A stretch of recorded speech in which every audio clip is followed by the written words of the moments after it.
This clip is brought to you by SaveWithConrad.com.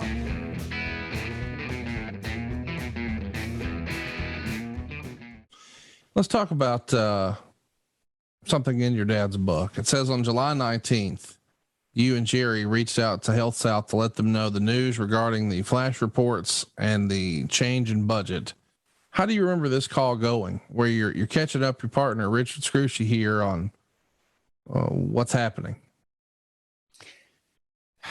And we're probably going to run into this a couple of times today, Conrad, but that conversation, my father was not a part of it. It was me and the accountant, who's still with me to this day, but, and Richard was not a part of the call. Remember, Richard, we didn't know it at the time, but still, he was CEO of one of the 10 largest corporations in the world or in America. Whatever, it was huge.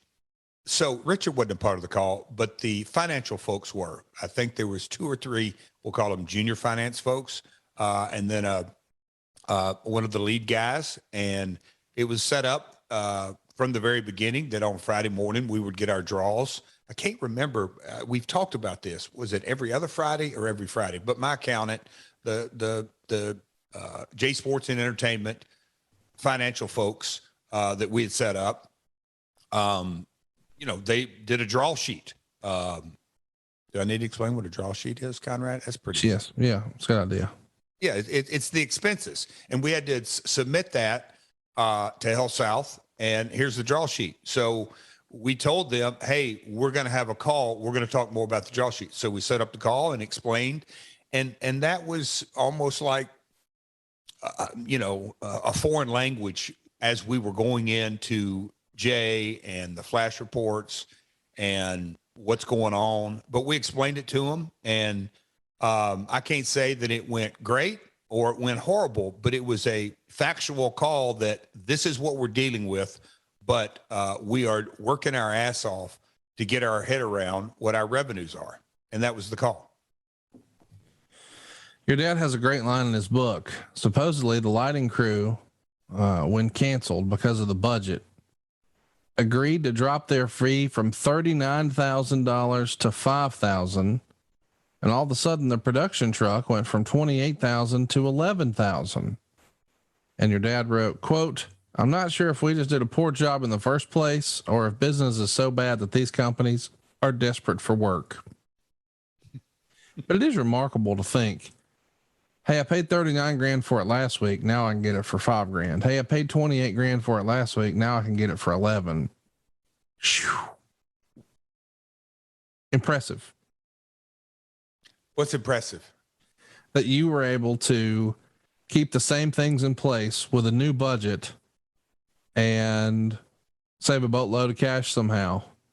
That's awesome. Well, I appreciate that. But the fact of the matter is, and you'll understand this once you sort of peel back the layers of the onion. Man, I've used that already too much. Getting too granular already. But the lighting bid that came in originally was for touring. Yep.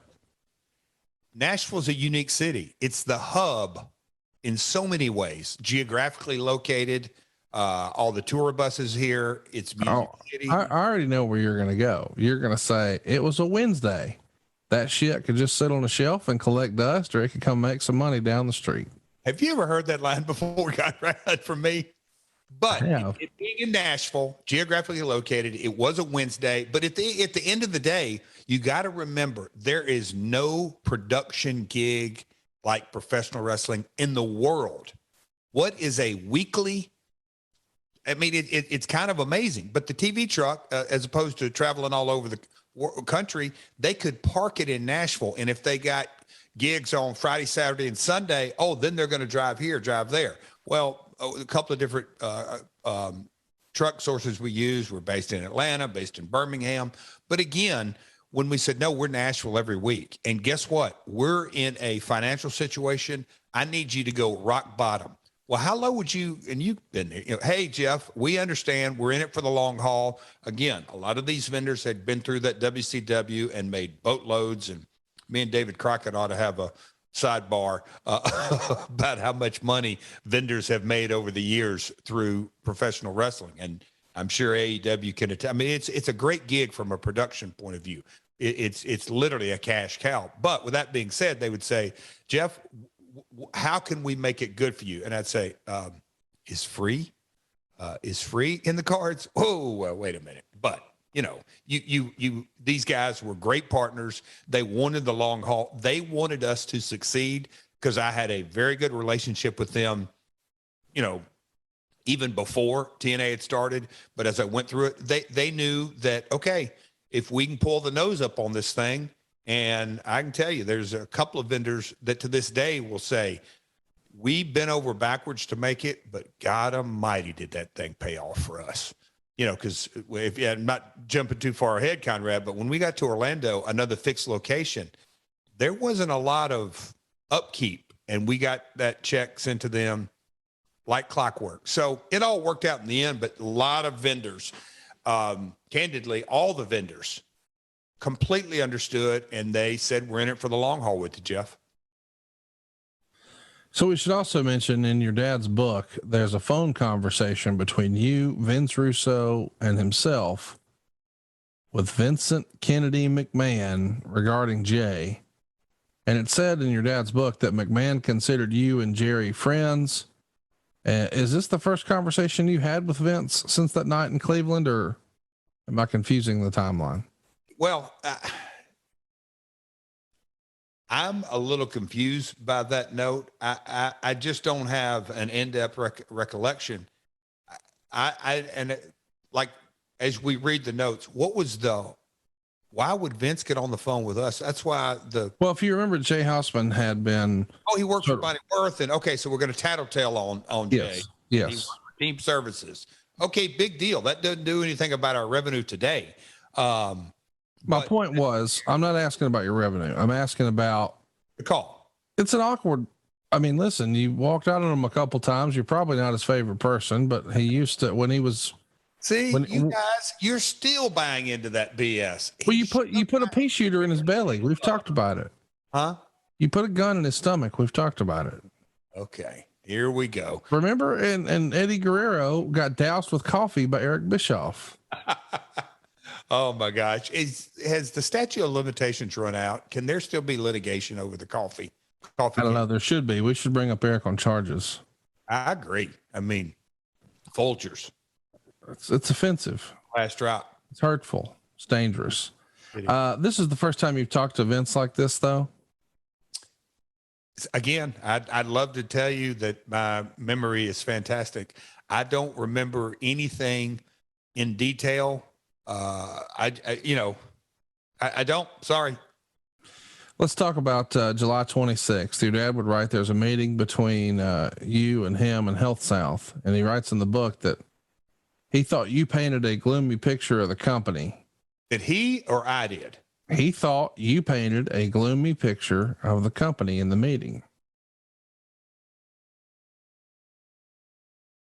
You think it's the other way around? You thought he painted it gloomy? Just knowing our immediate history, what would you say? Yeah, I think you're the eternal optimist, and he's more of the quote unquote realist. Yes. Okay. You're a pie in the sky dreamer. I feel like you're one of those people who's looking up at the clouds and accidentally runs into a telephone pole. Like just walking, just looking, and then bam, like one of those deals. Yeah, that may be a bad trait of mine, but no, I do not recall. Matter of fact, every conversation I had with Health South, again, you have to be the Jay Hausman. They asked me 1,000 questions and I spouted right off. But at the end of the day, that line of credit was in place.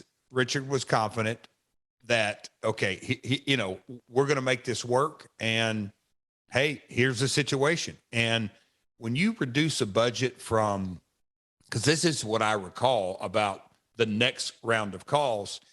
Hey, Health South, you know that, and I'll just say, is it 240, whatever, 250, 260, 220, whatever that budget was that we had per show. Guess where we're at today at the fairgrounds, and we're going to be delivering the show every Wednesday live. Oh, it's just under $100,000. If you were an investor, Conrad, what would you think? I don't know.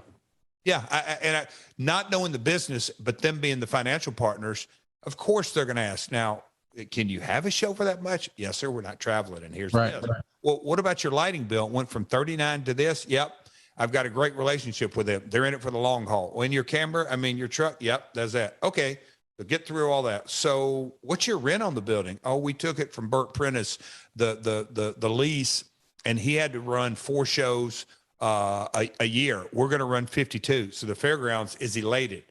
Okay, you got all your insurance covered? Yep. Okay, let's talk about talent. Well, here's the situation. Everybody took a pay cut. Okay, so that's how you win it from $250,000 to under $100,000. So that's the type of conversation that that was had. And you know, my father writes, "I painted a gloomy picture. It's just not accurate." Let's talk about. In my eyes, I'll clear that up.